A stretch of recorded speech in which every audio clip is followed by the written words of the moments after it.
Joining me is one of Barry Humphries' closest friends, the writer and the former politician, Lord Jeffrey Archer. Lord Archer, what a pleasure to speak to you again. Thank you for joining us. What made Barry Humphries great? You hit it. You just said it. You reminded us that when it came to art, when it came to literature, when it came to music, he knew more than any of us. He's among the brightest human beings I've ever met in my life. Comedy, the job he chose to do, he could have done a dozen other things. You're talking about a polymath. You're talking about a giant.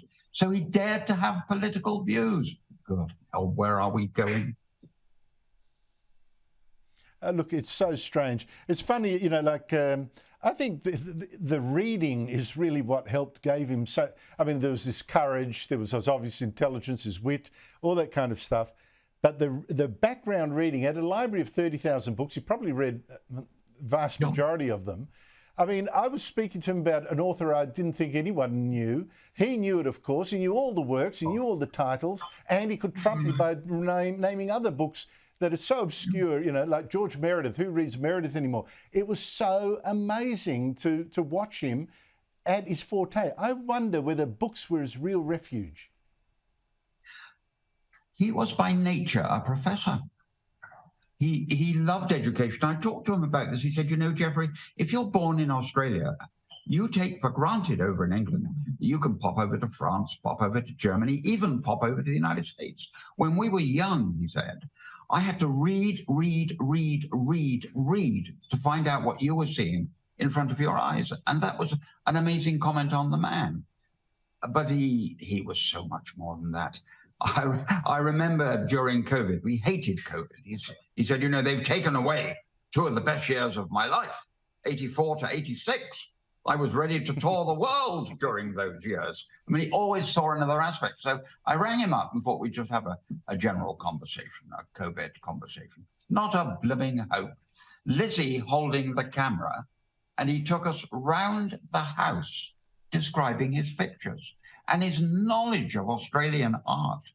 His knowledge of Boyd, of Glover, of Nolan, it was like being taught by a great art historian.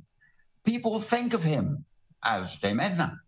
They think of him as Sir Leslie. They don't realize behind that image was a truly remarkable man. It's interesting, isn't it? You mentioned his art. His friends, of course, with Tim Storia, probably our greatest living artist at the moment. May that stay in case Tim's listening. But some of Tim's pictures are like an explosion of the detritus of modern civilization, exploding couch, newspapers burning, being tossed into air. And his love of European art, Humphries, was also about, you know, the art before the Nazis came, or the art at the end of the 20th century, the sort of decadent. He thought civilization was going to rack and ruin. And I suspect near the end, he thought that was actually happening right now. Yes, but you mentioned books, Andrew. Don't forget music.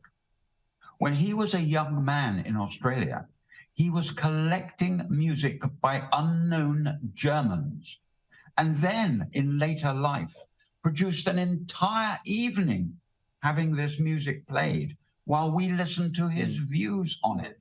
No Dame Edna, no Sir Leslie, a man talking about what he'd learnt between the age of 15 and 17 by, he told me, going down to two shops where he could find these things and no one was buying them.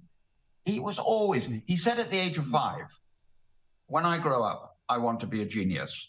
Well, I think he made it. Now, but Jeffrey, look, I don't say once on I think it was a stage show or something, this is years ago, he took a shot at me and I thought that's a little unfair, but you know, it doesn't matter. I thought he just did it for the laughs.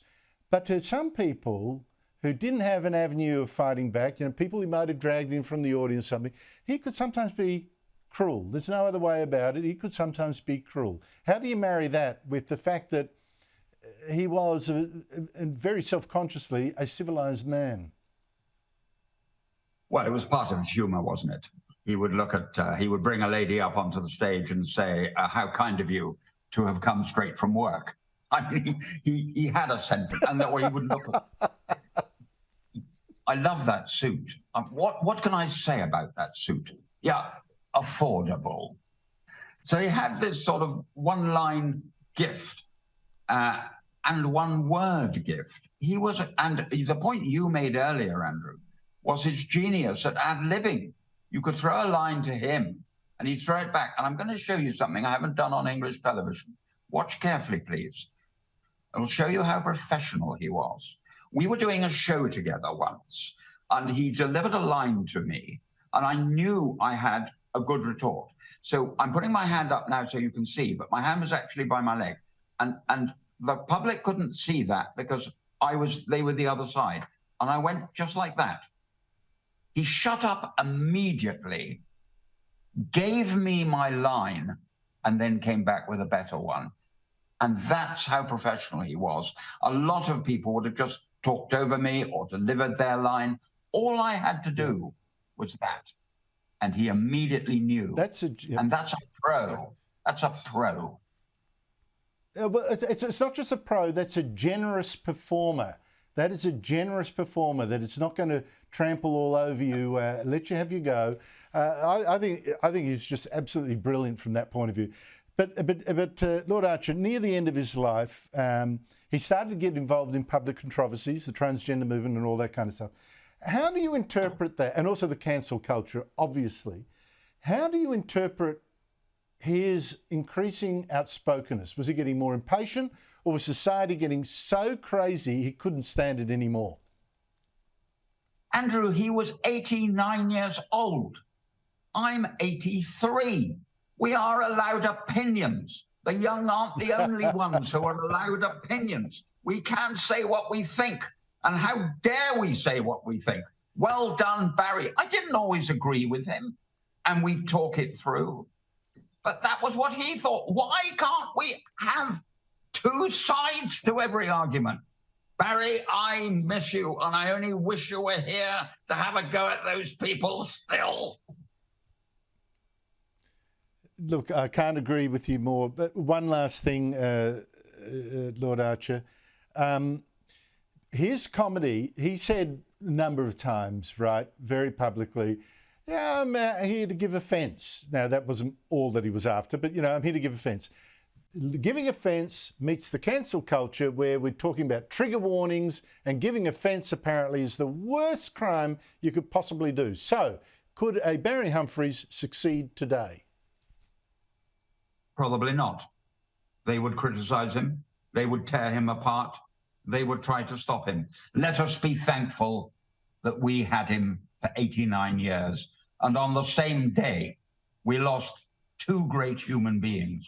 We lost Barry Humphries, a genius, and we lost Dame Edna Everage, who will never be replaced. Well, I should be standing and applauding you, Lord Jeffrey Archer. Always a pleasure speaking to you. Thank you so much indeed for your time.